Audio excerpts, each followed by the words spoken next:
My name is Megan Clark. I am a freelance copywriter and content marketing specialist. I support health and fitness companies and brands with their copywriting and content marketing needs. And so essentially what that means is I spend a lot of time writing content. And so this talk was really born out of what I've learned over the years, not just as a freelance copywriter and launching my own business in the past year, but also from my marketing background. I worked in marketing and HR for about 5 years before kind of launching my own business. And so this talk is kind of born out of what I've learned from all of that. And so what can you expect from this talk? You're going to walk away with 16 writing tips, all of which I use as part of my own writing process. These 16 tips I'm going to organize into 3 different sections: before you write, while you write, and after you write. And I just want to say, this is certainly not an all-inclusive list, and I'm hoping to leave time at the end if all goes accordingly, just because I want to open it up in the chat here and just hear what I missed and kind of what other folks use in their writing process. So think, as you're listening to this, what writing tips do you use when you're writing that I might have missed that you want to share? Feel free to pop those into the chat here. I want this to kind of be also a community-generated writing forum for all of us. So who is this talk for? I hesitate to say everyone, but I really do feel like everyone can benefit from better writing, whether you are writing emails, Instagram posts, marketing collaterals, or your own personal blog or Medium articles. I think these 16 tips might not be for every single writer, depending on the medium that you're writing for, but every writer can take away tips from this list that might be useful for them. So ideally, especially if we are able to have a discussion at the end of this over the chat, we're all walking away with just a few more ideas to make our writing more effective and action-oriented and optimized, as the title suggests. So let's get started. For anyone who spent a lot of time writing anything, and I think I saw a few folks in there who are on the new end of the spectrum of writing and some that have been writing for a while, that there's a lot that you have to think about when it comes to writing and creating content. It can be super overwhelming, which is a huge reason why I have a copywriting checklist in the first place, just to kind of make sure that I'm hitting the mark on everything that I want to do. And this is especially true if you're an entrepreneur or if you're, running, a marketing team or something like that, where you're putting out a lot of content, or even if you're trying to run your own blog or Medium channel and you're just trying to constantly put out content. There can be that tendency in that effort to get out the amount of content that you need to stay relevant and top of mind in this content is king kind of environment, to rush the content creation process. And this can lead to missed opportunities or overlooked key elements of your writing that might have been valuable for your reader. Or even worse, in that effort to kind of rush the content creation process, you totally missed the mark, right? And what was supposed to be a time saver ended up being a total time waster, because now you didn't even hit the nail on the head in terms of what your folks needed to hear. And so let's kind of dive into my first tip here. Hopefully you can see that, which is all about before you write. Tip number 1, ask yourself these questions. Who am I writing this for? Who is my reader?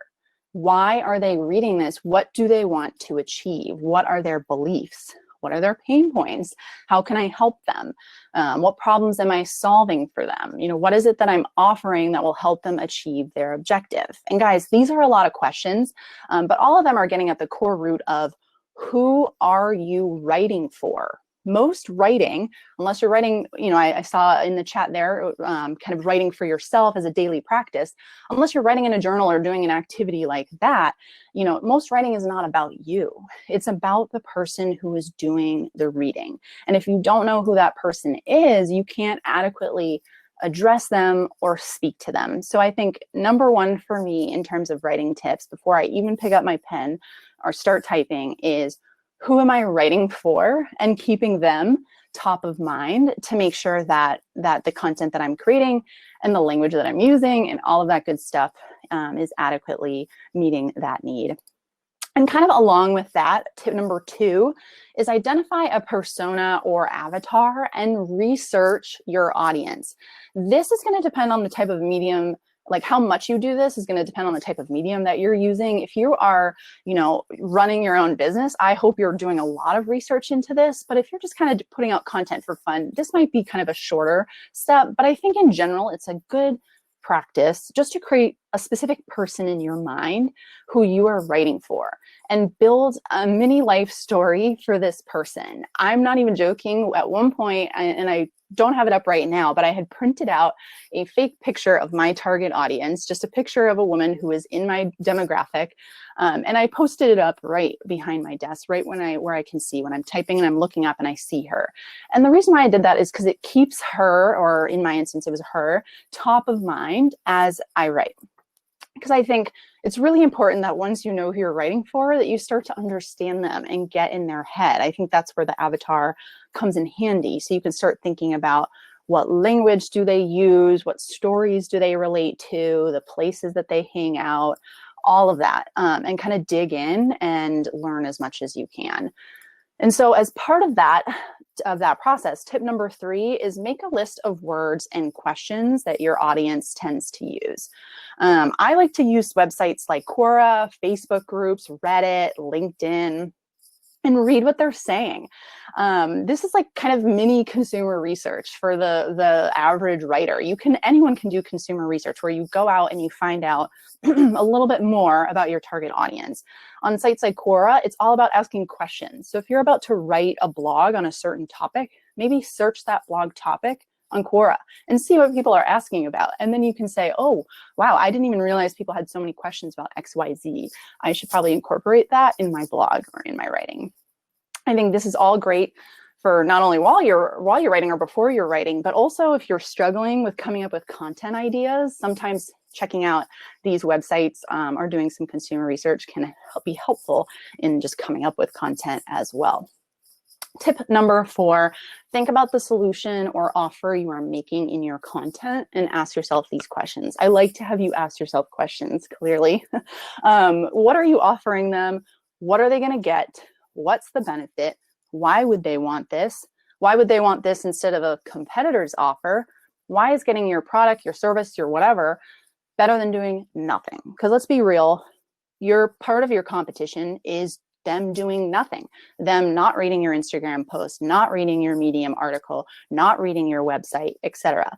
I think these questions are getting at the root of why should someone read this piece of content that you spend so much time on, and how is what you are writing different than what someone else is writing? And this is not easy. These aren't easy things to figure out. And that's why I loved seeing someone's comment about a daily writing practice, because with writing, you only get better the more that you write. And so kind of using these questions to help inform your writing will only make it easier.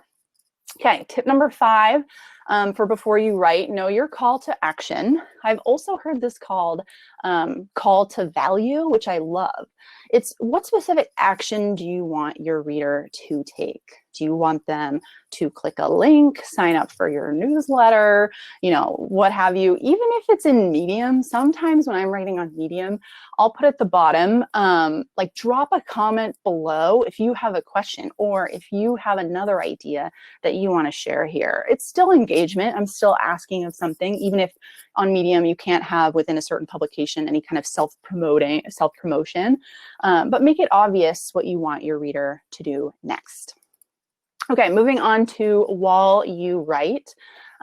Write in an active voice. Make sure the doer is at the start of your sentence. I find that active voice versus passive voice, active tends to be far more direct and impactful. And the format of an active sentence is subject, verb, object. So for example, you had to write the story instead of the story had to be written by you. So you can kind of see how in that first example, you had to write the story. You are at the start of the sentence because you are acting on the story and not the other way around. I use a great tool called HemingwayApp.com. That's HemingwayApp.com. Great tool. I'm going to mention it probably a few times, but it actually can catch your passive voice for you because it's so easy to write accidentally in passive voice without even realizing it. And sometimes it's unavoidable, but generally something to look out for. Great.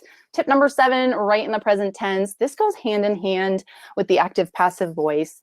Unless it's something that happened in the past, which by all means, you know, there's certainly a time and a place, literally, for the past.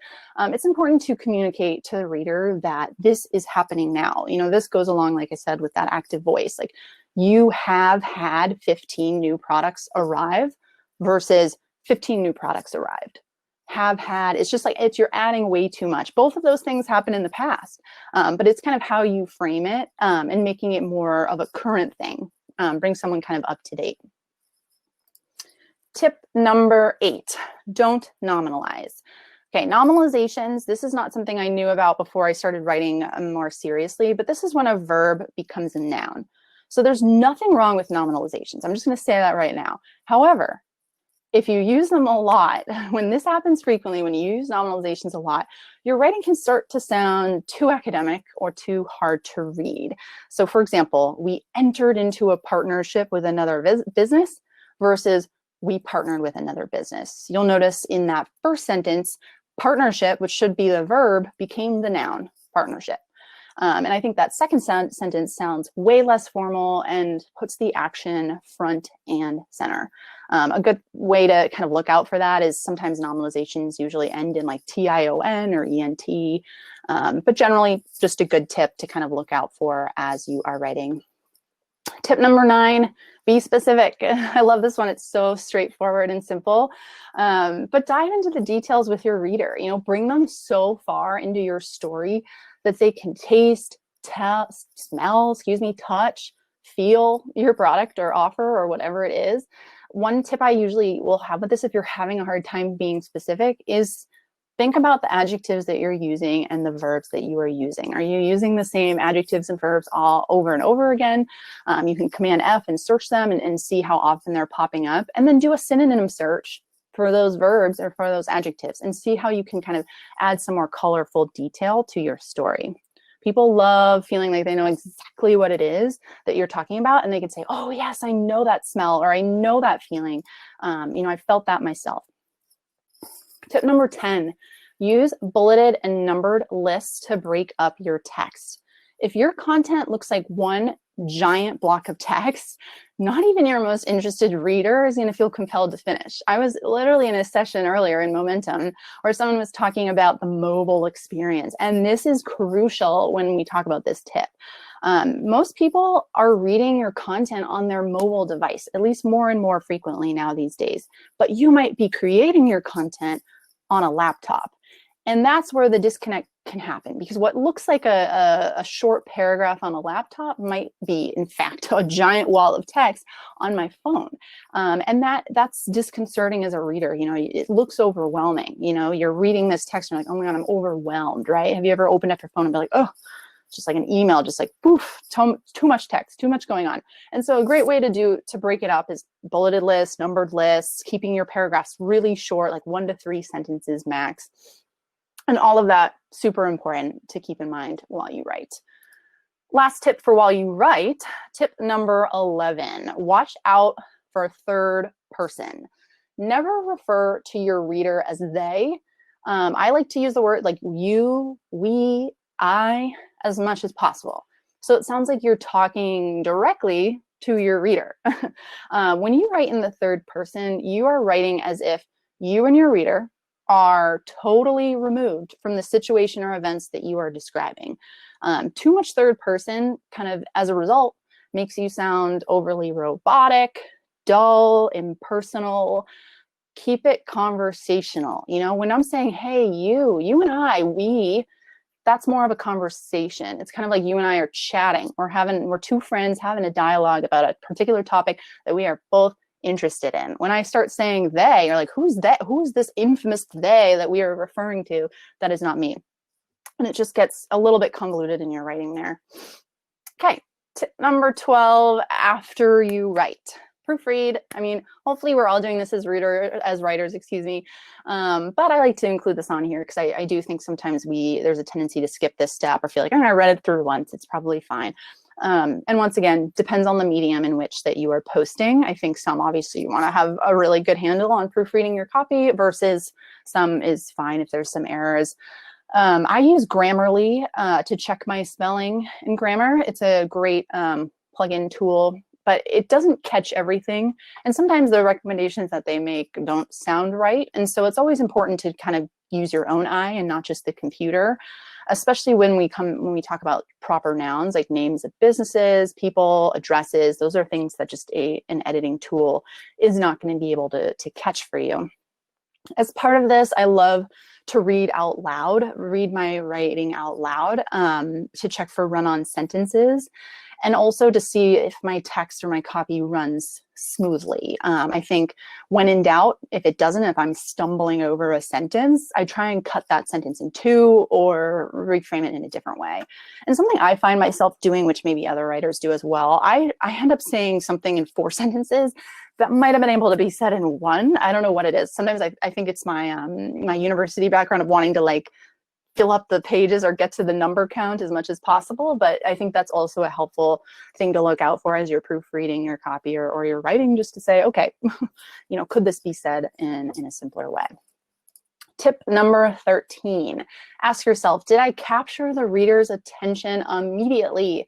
You know, make sure you aren't burying the good stuff in your writing. It doesn't mean only the good stuff is at the top of your writing, but you really need to keep in mind that we are very destructible readers. Think about your own reading experience and what you've read, maybe especially if you're reading on Medium, just the amount of articles that are on there. You certainly can bop around in and out pretty easily. And so you want to pique someone's interest in the beginning, or tell them exactly what you need or want from them up front, and use the rest of your writing to convince them or share the details.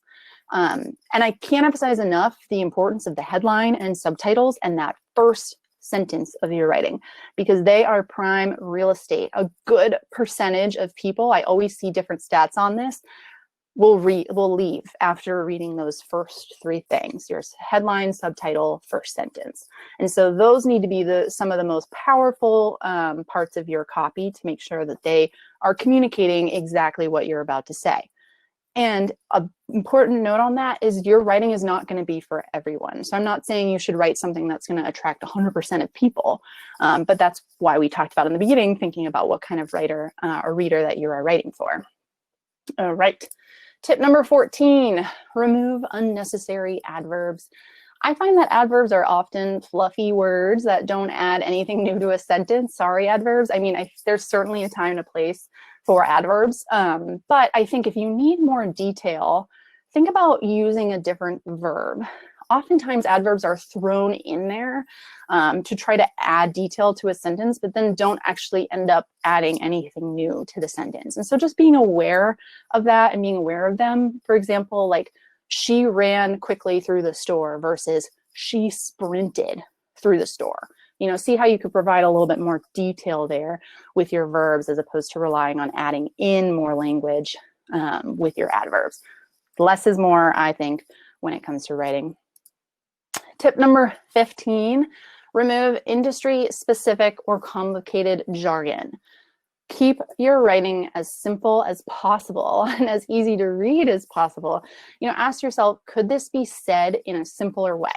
There are exceptions to this. You know, if you are a university, student, or if you're just a student trying to write an academic paper, or maybe you're writing for a publication or a very niche or kind of specific audience, you're probably going to want to use a higher level reading level. But in general, most people don't want to spend much brain power deciphering your meaning. Even if you're someone who is writing for a very educated audience, you know, maybe that's the end of their day and they're opening up your Medium article and they're like, oh my God, this is like so hard to read. Like I have to really think about it. You know, you want it to kind of feel like you know what you're talking about, obviously, but also that it's conversational and that it's easy to digest. Simpler, like I said, is always better here. HemingwayApp.com, which I mentioned, really great tool for this as well. It tells you what reading level you're at. And it'll, say grade 9, grade 12, what have you. And you want to be in that kind of like 6th grade to 8th grade reading level. And if that surprises some of you, it surprised me as well. All right. Tip number 16, final tip, back up any claims and numbers with credible sources. And by credible, I mean news sources, journals, government websites, respected authorities in your industry. I think we have a responsibility as writers, especially if we're putting out, well, definitely if you're putting out writing for the purpose of consumption or education, that what you're sharing is credible and that it's backed by research. I think I use Google Scholar a lot to find credible studies. And what I'll do is if I'm reading an article or a blog post or, you know, a publication of some sort, I'll scroll to the bottom and see what references they used, and I'll go to those and I'll be like, oh, this is like, and that's kind of how I'm able to just find all these great kind of resources and use that to back up my own writing, whether it be a blog post, website, or anything like that. So this might seem like a lot to consider. And so don't get too overwhelmed. I think a lot of this list for many of you who've been writing a while is more just like refreshing your memory or a good reminder just to be like, okay, I have to remember to do X, Y, Z. I know this, but I just need to remember it. That's the whole reason why I have a copywriting checklist. And then my last piece of advice, sleep on it.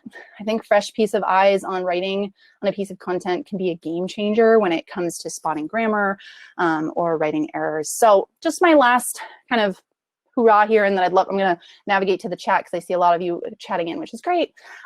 So like I said, these are my tips for writing more effectively.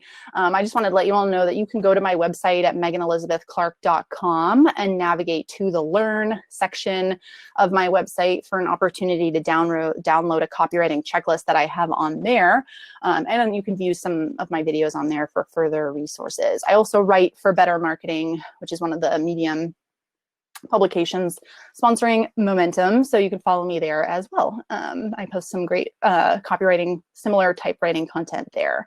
So thank you for listening. Let me kind of pop into the chats here. I'd love to hear, what did I miss? You know, what writing tips do you use either before, during, after you write that you missed or that you want to add? And I'm just going to catch up on the chat here. I write about fear, started out blogging as an interest. Nice, that's great, Lana. Part of your competition is doing nothing. Yeah, Adam, whew. Exactly. I mean, think about it. Think about, you know, we can be a little lazy sometimes. You might just not even want to read or consume that content at all. And that's something you have to work against. Before you write, who are you writing for? Identify persona. Yep, Sandy, on the same page. Nice, yeah, putting that in there. Proofread, yep. Gosh, guys, proofreading, you sometimes I'll go to bed, wake up, reread something. I'm like, oh, good thing I slept on that one. Need to redo that one. Distraction while writing, so true. Nasser, I think one of the things that I do, there's an app, what's it called?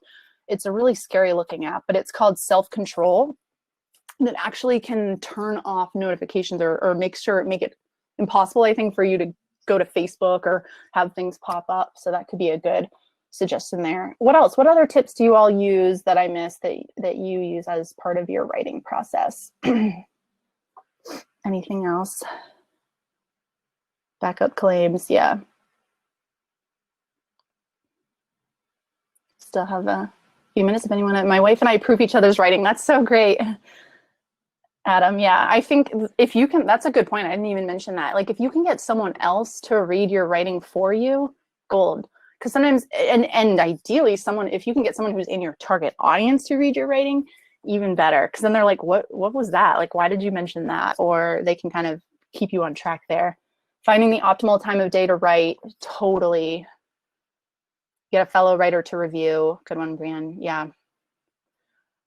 Pearl asks, hi Megan, what do you do when you're stuck while writing something? It's a good question. I think there's a lot of dialogue around writer's block. I've heard some people say like writer's block doesn't exist. It's kind of, it's like a mental game that you're playing with yourself. If I'm stuck while writing something, I get up, I stop. I just get up and do something else. Or if I'm, you know, writing a blog post about a particular topic area and I'm just like running in circles around it, I might just do some more research. I might just hop online and just read. I think reading is the best way to learn how to write personally, especially if you're writing of something new and you want to learn about it before you're writing about it. For distraction, Chris, I said I use Self-Control app. Actually, to be fair, I don't use it that often because I just turn off notifications on my computer, but Self-Control app. It's this scary looking skull in a black spade. How do I spread my articles if I don't use social media?